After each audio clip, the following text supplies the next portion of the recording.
Good evening and welcome to your Tax Lien Resource Library. I'm so excited to share with you this video, and it's going to be all about tax lien investing in Alabama. This has actually been one of the most requested states, and for a pretty good reason. Alabama is one of the most popular tax lien states for investors all across the U.S. My goal for this video is to walk you through how the tax lien investing process works in the state of Alabama. Now, Alabama is undergoing some major changes when it comes to previous years versus now, so go ahead and grab a pen and notebook and let's get started. Auction season happens annually, with most of the activity taking place between the months of March and June. The biggest and most important news right now is that Alabama at the moment is operating under a dual system. As of now, these systems are referred to as the new system and the old system. Many counties are choosing to operate under the old, while some are choosing to transition over into the new.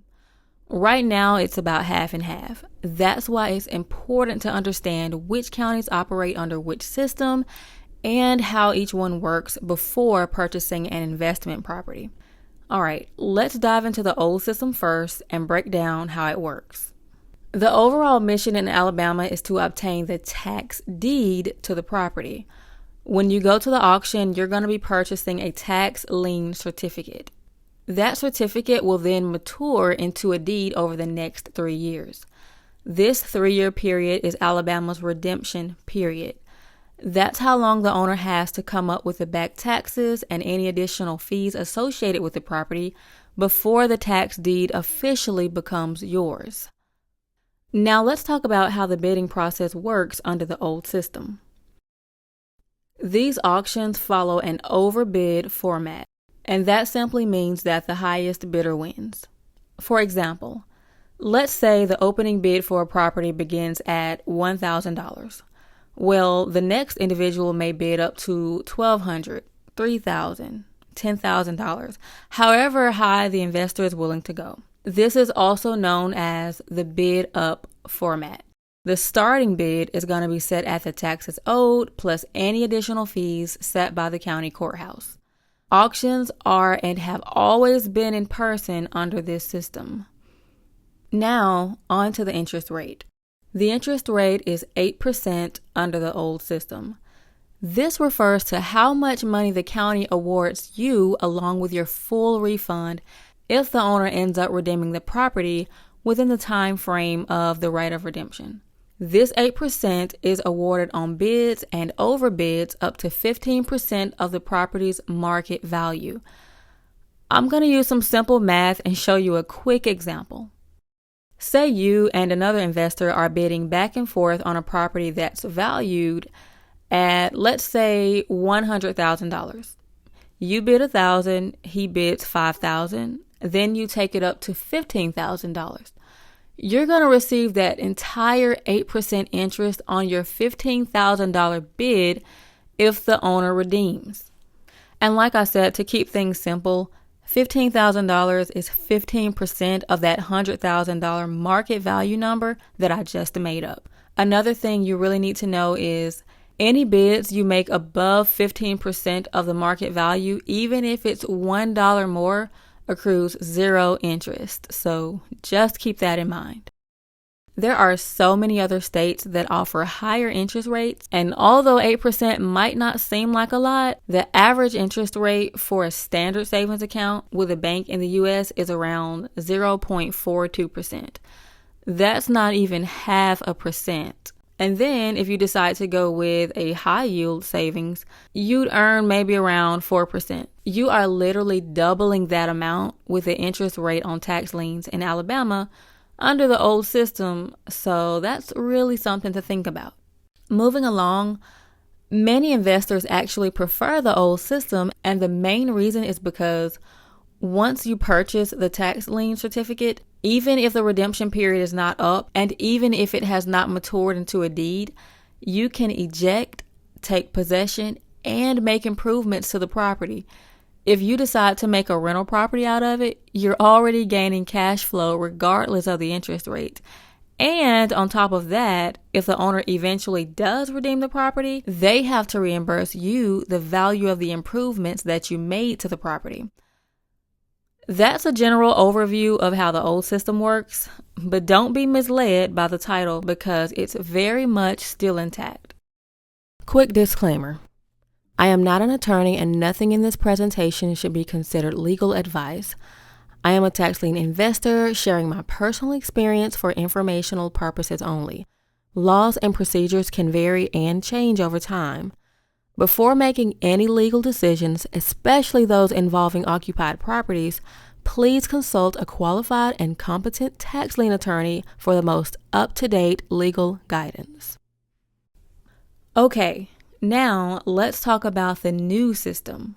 What is the new system and how are they choosing to run things? This system is still evolving, so the information I'm sharing is current as of 2025. Right now, half of the state operates under this newer system, and while some counties are actively transitioning to it, others are choosing to stick with the old one.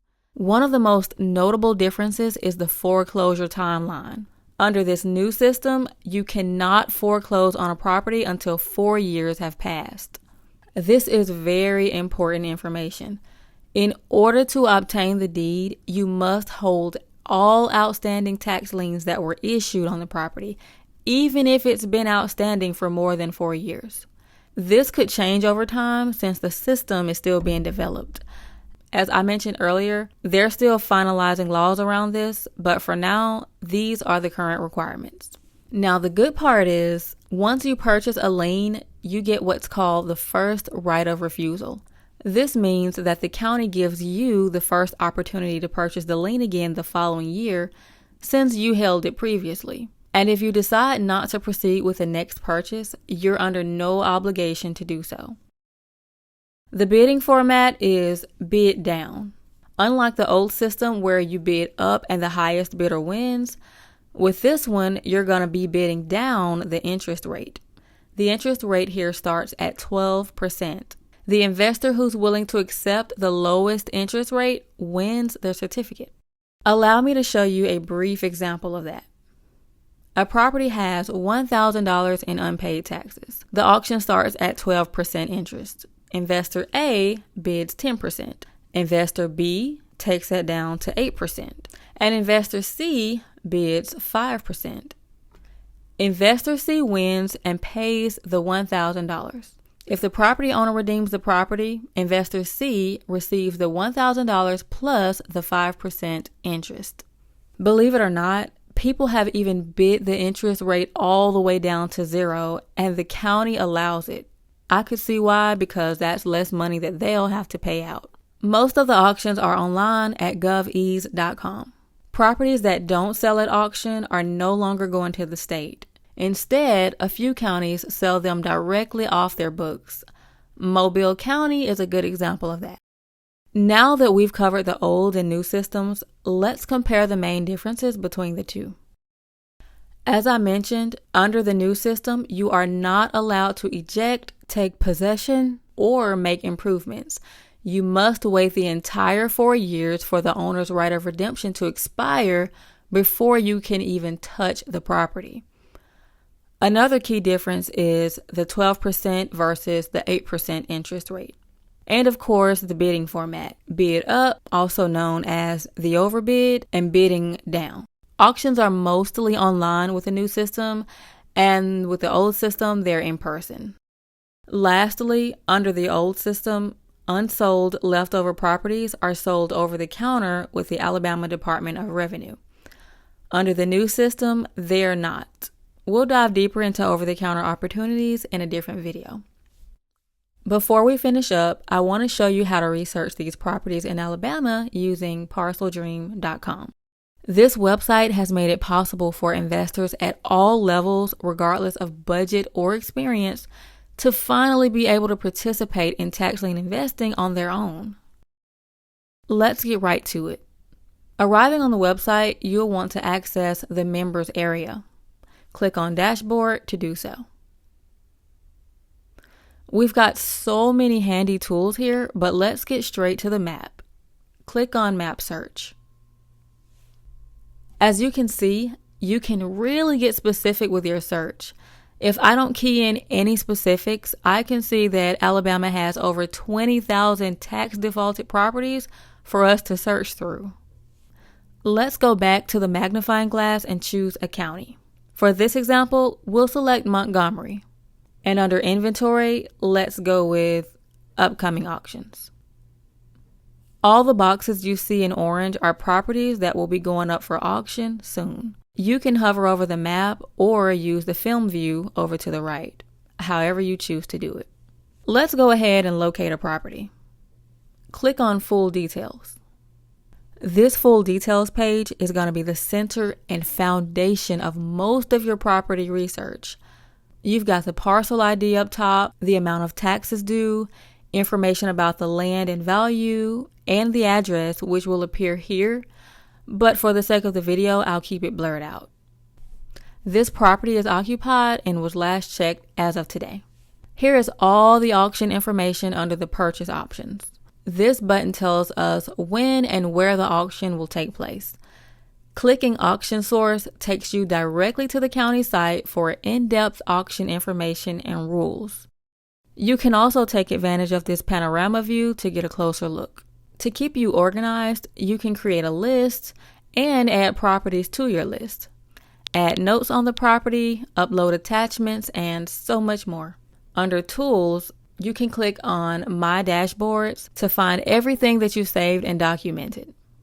There's a wealth of information on this full details page and on the website as a whole, but we won't be able to cover it all in this video. One extra tool you'll need to know about is the auction calendar.